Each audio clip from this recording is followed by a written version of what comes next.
Good morning, boys and girls. Welcome to SmartFox TV. We hope you enjoyed today's videos. And if you enjoy it, please subscribe.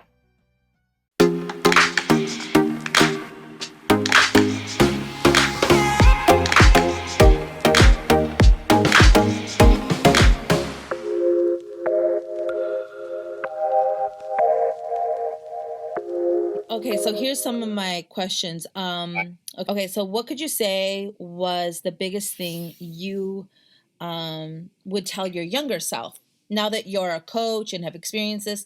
If you were them, What I tell myself, the player, yeah, like if I could go back, yeah, oh my gosh. First, first and foremost, the very first thing I would say is to humble myself, which is very hard when you're really good in high school yeah, and you go to college and you think you're the best. And so you have this attitude, and you have to have a little bit of an attitude to be good. Don't get me wrong, yes. you do. But sometimes that cockiness that these players have, it keeps them from taking in what they really need to know in order to get better. Yeah. And a lot of times I thought I knew better than the coaches that were coaching me. And I was still very successful as a college basketball player, but there were so many times they were like, Rob, we should focus on this and this and this. And I'd be like, yeah, man, whatever, I'm shooting it. I wish I'd have listened probably a little bit more to the coaches, and then bought in a little bit more. I wanted to win, but you're so selfish when you're young, and it takes you a while to be like all in on a team, and most players, like most basketball players, like if they have a good game and lose, it's a good game. Yeah. They still believe it's a good game, right? But as a coach, I look at that and I'm like, what the heck? That's not a good game. Even if you had a good game and the team lost, we still lost. I mean, they keep score for a reason. So That's true. I wish if I could jump in Doc's DeLorean and go back in time, oh, for sure, I would say, hey, man, listen, hey, winning is the most important thing. Your team winning is the most important thing, because you have this small window to have this experience, whether it be high school or college. And when you're playing, you think it's going to last forever. Like it really is. Mm-hmm. And when the ball stops, I mean, it's over and nobody's cheering anymore. Right. Like nobody. I stopped playing and no one cheered again. I couldn't get my wife to go to a rec game and cheer for me when I was younger. Like 20 years ago, nobody's cheering. Nobody cares. So you have this real small window where people care. Mm-hmm. And I wish all the kids knew it's about the team when you're in that window. For some people, it's not. They're going on. Like they're going from high school to D1. They're going D1 to the pros. But that is a fraction of the basketball population. So if I could go back and tell me, it's like, hey, just do whatever it takes to win, because the more you win, the better your basketball experience is. Yeah. Well, it's interesting that you say that, and I agree with that, and I can see how you would feel like that, especially as a coach. But as this student, to his eyes, if he knows he's not going D1 and he's on the roster and he's not being played, how does that transpire to them? You know what I mean? That to get them to get in that mindset, like, it's about the team. It's not about me. I'm not on the court. I'm not able to do my shooting. Yeah, it's the one of the things. I coached high school for 2 decades. Dealing with guys on the bench that's very difficult to do. It is hard. The best you could do is just try and build relationships. And truthfully, I wasn't that good at it when I started coaching high school. I was successful as a coach, but I wasn't successful with that aspect of it. Right. You're like, get over it. Yeah, that's exactly over it. You work harder then. I'd be like, you're not good enough. That's why you're not playing. Like, just be quiet, and just be glad you're here. Then as you get older, and you start to figure it out a little bit more, and you figure out it's really about guys 1 through 14, 1 through 13. It's not about just the first 5. And then you're trying to create an experience for everybody, because that's what you want. You want something they can last, they can hold on to. Because like I said, a high school kid gets maybe 2-3 years of varsity basketball. And then that experience has to last him a lifetime. Mm-hmm. And then if you're fortunate enough to make it to college, you're still done by the time you're 22, 23. Now that experience has to last you a lifetime. Right. And so you want that to be good for the kids. You want them to feel good, about that experience. So dealing with those kids at the end of the bench can be very, very difficult. But, towards the end in the last 10 years, I just learned to just being honest. And if kids know, if they usually know where they're at, they're usually better. Yeah. They usually will step up to the plate. Well, they'll, whatever plate you're asking them to step up to, whether it be on the court or on the bench. But if you tell a kid what his role is, if a kid knows he's not going to play, he's not mad because he's not playing. Most kids are upset because they think they're going to play and then they don't. Yeah. But if you can create that line of communication with the kid, and if they understand their role on the team, even if they don't like it, they can grow into that. And so that's, but that can be difficult because those kids on the bench, like even when you watch the show, you only hear like one or two guys on the bench, but they're not happy every time they're on the bench. Never. You multiply really that upset. It's there. Every kid there is doing the same thing. They're all pissed. They're all mad because every one of them can play above the rim. They're all 6'6". They're all 6'5". They're all dunking. They can all shoot, but there's just not enough time, and so they're frustrated and they're mad, and it's that could be difficult dealing with that for sure. So when you pick most of the good players are on travel ball, not really on their high school team.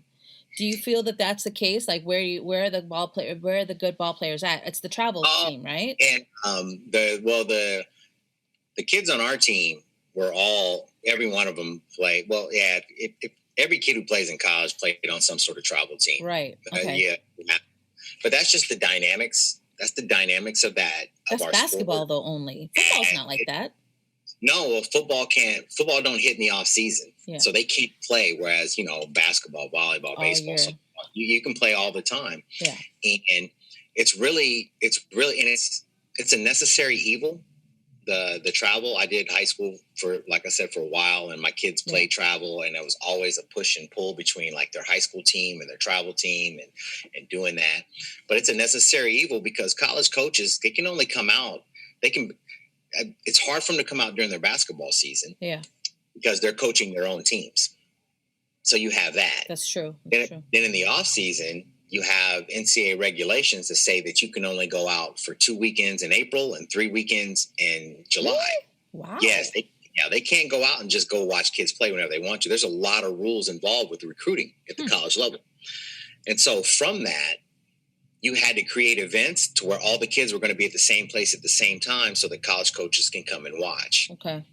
And so that's how that kind of fed on itself to where travel's a necessary evil. The kids have to be on there. So if you're good, you have to be on a good travel team so that when you go to these events, those coaches go and watch those events where the good travel teams are. Yeah. And so now from a junior college standpoint, like if you don't, we have to know every travel coach because they're going to help place those players.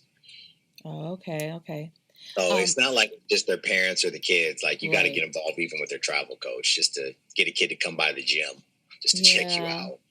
So and it's actually a very small world, and it's smaller than you think. Well, you know what? In any profession, the higher you go up, the world gets smaller and smaller and smaller. And if you're playing on a top-notch travel team in basketball, that world is minute. You go to a national event, it's the same 16, 20 teams there each time. Or if you go to the events that below that, it's the same 100 teams there each time. And then when you go play in Vegas and Orange County and Phoenix, and you go to those, now all of a sudden you just see all the same people. Right. And so that world gets smaller and smaller and smaller. And as you go up, it gets smaller. Right. For sure. Yeah, you start to see the same people like, I remember that kid used to play with such and such. And Yeah, for sure. What was the biggest challenge, would you say, having your life documented? The biggest challenge, I would say, or your biggest concern is that they actually put on camera what you say and do, because all of us, we say and do a lot of things during the day that probably shouldn't be filmed. Okay. And so that can be concerning sometimes, and 10 times a day, I would, because I'd have my mic. They put this mic right here on you, and then it goes down. And like 10 times a day, you're like, hey, don't record that. So, you know what I mean? And even the players, there's a lot of times where the players, or as the coaches, we would like turn the cameras off. Like that happens a lot, you know, because you got to have a conversation with a kid that the world shouldn't know that they're having, because it's personal to them. Like something's going on in their life. And so you're like, yeah, you turn that off. They can't be a part of this. So that's kind of the challenge, especially because it's, you want to be authentic in what it is that you're doing. You just want to be yourself at all times. But at some point during the process, I would say like it was in December, maybe early January, you're just like, whatever, it's going to be what it's going to be. Right. This is it. This is how we coach. This is how coach coaches. Cause our coach is pretty intense, and he didn't change anything, you know, he didn't.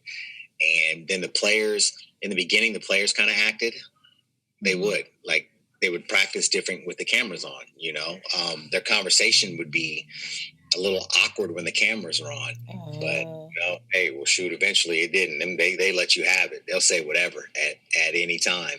And, but that was the most concerning thing about it. It's just like, you want to be portrayed in a good light. Yeah. You know, you want to be, but especially when you're dealing with such intense moments and such competition and just the grind of what junior college basketball is. Yeah. Some conversations and some things you say or do are just not conducive to being seen on camera. Exactly. You know, so that was the most concerning part.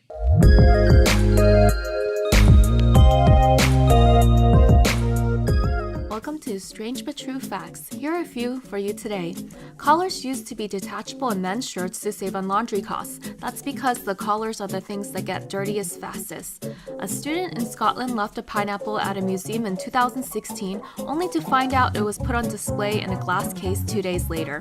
You can theoretically dig a hole to China only if you start in Argentina. Stick around to learn a few more. Hey everyone, this is Kim and thanks for joining me for the current news. Prince Philip, who died at the age of 99, who was husband to Queen Elizabeth of the UK, will be laid to rest on Saturday with only 30 people in attendance. Prince Harry will be in attendance, however, his wife, Meghan Markle, will not be because of COVID and their new child. If you didn't know, UFO stands for Unidentified Flying Object. I think the world has had its suspicions about UFOs and the existence of aliens, but outside of images and video footage captured by just normal everyday people, what has made the news recently is images taken by the US Navy. These images are Pentagon confirmed. So maybe aliens do exist.